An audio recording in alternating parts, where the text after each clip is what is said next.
All right, we're pulling in here to the Target parking lot to meet my guy, sell these slabs to him. So this is the day in the life of a real dealer.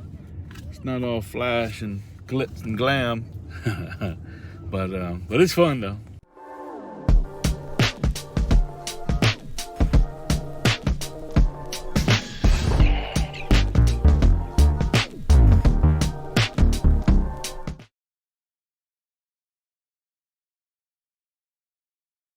All right, so something else I have done recently is taking out an ad in the local newspaper because not really been seeing much of anything on Facebook Marketplace.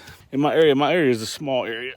There's the kind of the big town nearby is only like 10,000 people. There's a couple of towns around that have about 10,000 people. So it's not greatly populated. And I know there's some guys in this area, old timers, who got some vintage. So I put a plate on that in the ad that I wrote. I posted it on Facebook Marketplace too. And some people have reached out with some junky collections.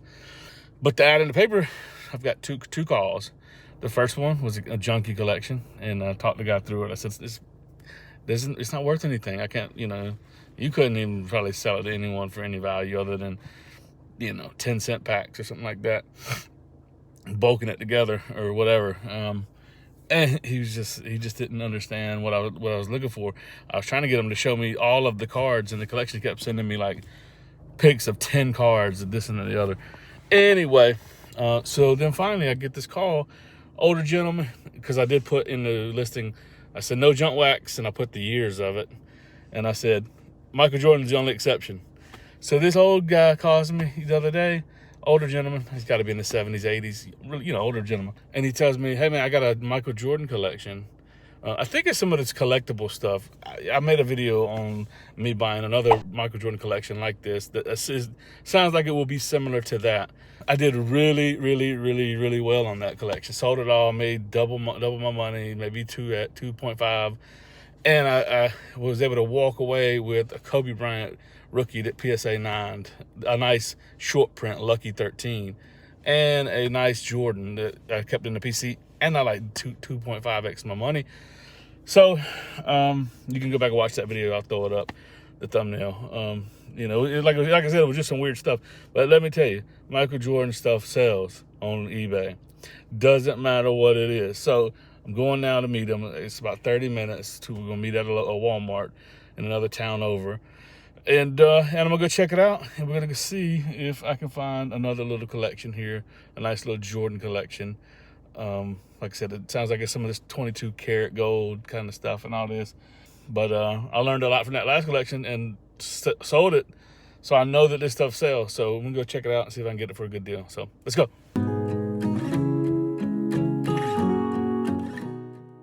Get some money out of the ATM machine here.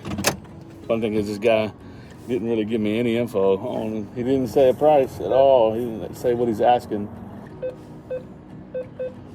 He didn't say what he's asking for the collection, so checking out $200, and I got a little bit more cash in my wallet, so probably about $300. So if I can't get it from, I'm telling him that's all I got. So we'll see how it goes. Unless it's something crazy, it's like a rookie in there, like a Jordan rookie or something. I can't. You got to be more fair with them. So there we go. You got the cash.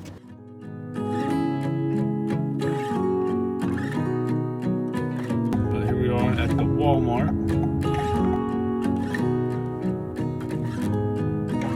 Here's the gent beside me. Just another one of these collections that someone thought they would get, way more than it's worth. That's just not the case. It's just not the case. It was really just a lot of like low-end, overproduced Jordan collectibles that sell for, I told them, I showed them on eBay. Some of them sell between 10 and 15 to $20 sets, full sets. A lot of the Jordan baseball commemorative sets, and he had plaques, and he did have a stack of a bunch of, just cards, base cards, and there was one Topps Finest in there. And so I told him my best, and I caveated it with I didn't want to offend him because is the case. But I said, realistically, me buying this collection, I could only give you $200, not a penny more. And then that would be me. I told him I might, if I squeeze every penny out of it, could get $600 back. So I said that, saying like I would have came up to maybe $250, because there were a couple of cool sets in it and a few sealed sets. A lot of times these collector sets are not sealed. This one was, but end of the day, again, here it is. Here's how it works. Don't ever get just super overexcited, overzealous about something. And like this was just an old guy who didn't know how to work technology, so we couldn't. I'm driving, so I can't, look into the camera. But so he couldn't text me pics. And he didn't name a price. But he wouldn't name a price, and then I gave him a price, and he said, "Oh," I said, "Well, really, what were you thinking? What did you really think you were, He said, "Well, man, I thought it was gonna be several $1,000s." And I'm like, man, I told him, I was like, the only stuff that really is big Jordan stuff is his early Fleer, his early cards, and in pristine condition, and a few rare late 90s inserts that are real rare, the rubies and metal,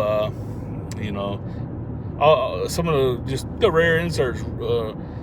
So this is what you run into with trying to acquire collections out here. But it's still, the hunt and the journey is still very fun to me. I enjoy meeting people. I enjoy, the negotiation end of it. I don't know, maybe don't enjoy that as much, especially when people's expectations are much higher than the reality of what they had. Because I told them, I said, if you would have sold this stuff, post-COVID, when everyone was back into their collectibles, I said, you could have gotten more what you're thinking you could have got. But at this moment in time where the market is, this is it's not reality. So all right, so a swing and a miss here. But hey, I'm always a little bummed when I don't wind up buying a collection, but then I get going back on my way back home or wherever I'm going, and then I feel good about not buying it, because it was, if I would have overpaid, it would have, been stuck with a lot of stuff, a lot of junk. It had a couple things I wanted. He had a full-size, life-size cutout Jordan. That would have been cool in the man cave there, or the shed, or on the wall, to hang on the wall, the full-size, Jordan. End of the day, buying collections, it's not about what you can keep, even though it is fun to at least find one or two things, because I'm definitely a collector, always will be. But it's about seeing what you can actually, get out of the collection to make it worth your time, to spend the time to sell it. So that's what some people don't understand when you make an offer, as well as the work that's going to go into moving, especially that stuff like I'm telling you about, like scanning cards. Yeah, there's none of that I could scan. I got to manually post and research and take pics of all of that kind of stuff, because it was those sets and tins and plaques and all that kind of stuff. So anyway, on to the next one.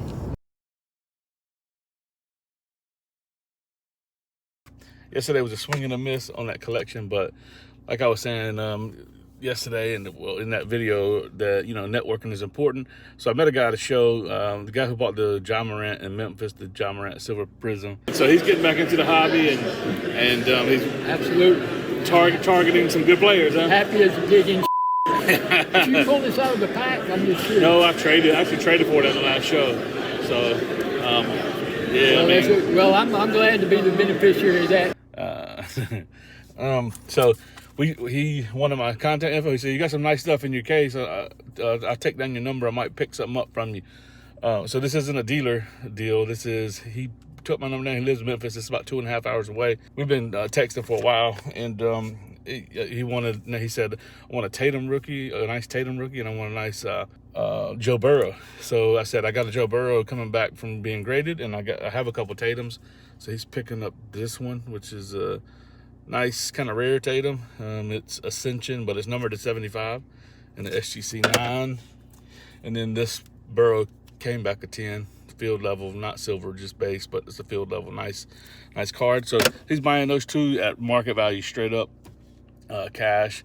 Where I told him we'll meet him halfway, and you know, it's about an hour, 15 minutes for me, and it's about the same for him. So we're gonna go meet, and then the family's coming. We're making a day of it. Gonna do lunch in that area, and so yeah. But this is the grind of a dealer, of a real full-time dealer life here. So let's go do it and get this transaction complete. All right, pulling in here to the Target parking lot to meet my guy, sell these slabs to him. So this is the day in the life of a real dealer.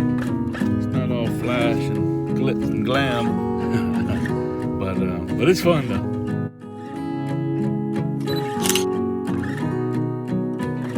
Happy as a pig in All right, so that's a done deal, and it's always neat to do deals like this. Different. It's just so different. The sports card hobby is pretty wild to some of the things we experience, but yeah, I'll be making a video on the scanner and the AI platform tomorrow, so be sure to subscribe. Thanks.